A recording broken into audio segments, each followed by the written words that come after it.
Deuxième partie de ce cours sur les mouvements rectilignes uniformes. Donc, au premier cours, partie 1, part 1, on a vu qu'il était nécessaire d'avoir un référentiel, un repère d'espace et un repère de temps. Donc, je rappelle, référentiel, c'est le solide de référence.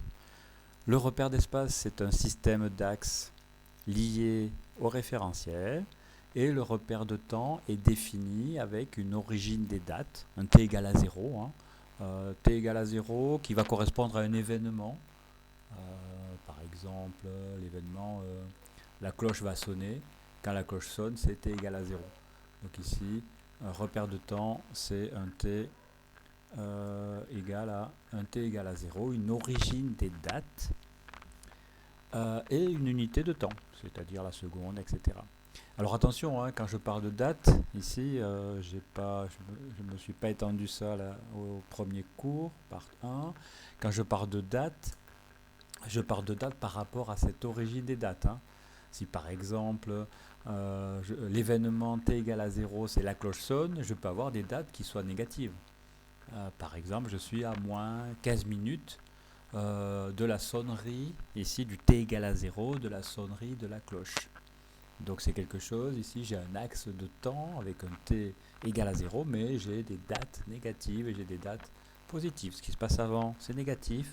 Ce qui se passe avant l'événement qui est lié à ce t égale à 0, événement que j'écris ici, si c'est avant, les dates sont négatives, si c'est après, les dates sont positives.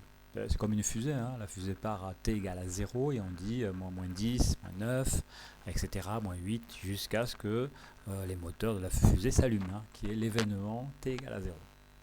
Donc ici, trois choses référentielles, repère d'espace, donc système d'axe, OIJ, OIJK dans l'espace, OIJ dans le plan, et un repère de temps que je viens de rappeler comme ça. Alors vitesse, on a vu, et puis vous avez une vidéo comment construire un vecteur vitesse à partir d'un enregistrement. Et donc maintenant on va voir cette part 2 qui commence ici, mouvement rectiligne uniforme. Donc on va étudier ce type de mouvement ici, rectiligne. Donc trajectoire du point que l'on étudie, c'est une droite et uniforme, ça veut dire que sa vitesse, son vecteur vitesse est constant.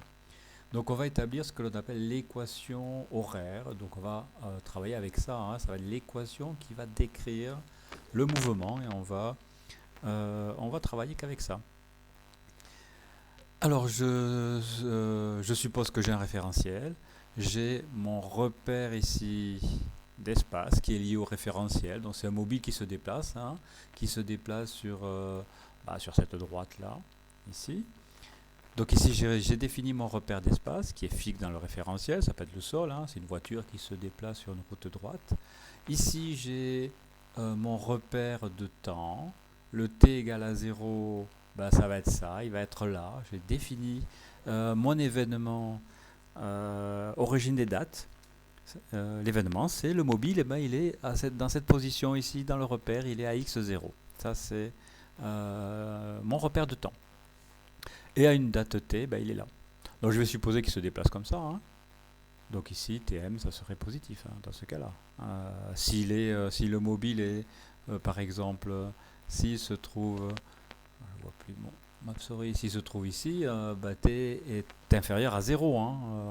Quelque chose qui serait négatif. Ici, t égale à 0. Et ensuite, ici, ça devient positif, s'il se déplace dans ce sens. Alors, je vais définir ou je vais établir cette équation horaire. Donc ici j'ai défini mon système, donc référentiel, repère d'espace, repère de temps, j'ai tout ce qu'il me faut pour pouvoir étudier le mouvement de mon mobile. Alors ici j'exprime, peut-être je vais faire ça un petit peu plus petit, non c'est bon. Je vais exprimer le vecteur OM. Le vecteur OM c'est le vecteur entre l'origine du repère et la position de mon solide. Ce serait ce vecteur ici, ce serait ce vecteur que je dessine ici, ça ce serait le vecteur OM, c'est égal à x, i. Alors x, bien sûr, c'est quelque chose qui est algébrique, puisque si mon point M, s'il se trouve par exemple ici, mon vecteur OM il sera négatif parce que ici le vecteur OM serait opposé à I. Donc j'aurai X qui serait négatif. Hein. Donc ça c'est algébrique. Hein. Vecteur V, ben, c'est Vx fois I. Alors également, Vx c'est une constante parce que mouvement uniforme et c'est aussi algébrique. Si je représente, si ma vitesse elle est comme ça, ce qui correspond à mon système ici, hein, si ma vitesse elle est comme ça, bah Vx est positif. Par contre, si ma vitesse elle est dans l'autre sens, je vais le faire ici, hein, si ma vitesse elle est comme ça, le Vx est négatif. Donc vous avez choisi un sens ici avec votre repère, c'est vous qui choisissez. Hein. Si la vitesse est dans le sens de votre repère, la même orientation que ça, c'est positif, Vx est positif. Si c'est dans l'autre sens, c'est négatif, c'est algébrique. Alors comme le mouvement il est uniforme, la vitesse instantanée à chaque point, bah, c'est la vitesse moyenne, parce que la vitesse est constante. Donc on peut écrire ici, on peut écrire que je vais faire comme ça. On peut écrire que Vx, c'est la vitesse moyenne. Et la vitesse moyenne, je vais la calculer, c'est la distance parcourue. Donc je vais me placer entre ces deux points ici, entre ce point-là ici et ce point-là. Donc ça va être x moins x0. Sur la durée de parcours, ici c'était, je vais l'appeler tm, mais c'était moins t à x0, c'est-à-dire 0. Donc ici, j'ai une équation. J'ai une équation ici, Vx égale à x moins x0 sur t moins 0. J'arrange un petit peu tout ça et j'obtiens que x, c'est égal à Vx fois t plus x0. Donc ça, c'est l'équation horaire du mouvement et ça, c'est ce que l'on va utiliser, ou l'équation qui va décrire le mouvement. Alors, c'est l'équation d'une droite, hein, y est égal à x plus b, donc ici si je fais l'interprétation graphique, ici x en fonction du temps, ici c'est une droite. Donc voilà la droite qui représente mon équation horaire, par exemple celle-là, j'en ai fait deux. Hein. Le x0, il se trouve ici, puisque là c'était égal à 0, hein. X0 c'est là. Et le Vx, c'est quoi? C'est en fait le coefficient directeur ou la pente de la droite.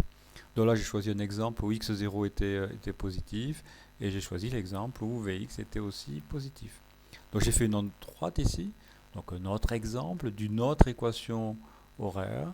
Et dans ce cas-là, j'ai fait un Vx négatif. Donc ici, le mobile se déplace dans le sens opposé au I, votre orientation ou l'orientation de votre repère. Et ici, j'ai pris l'exemple où le x0 est égal à 0.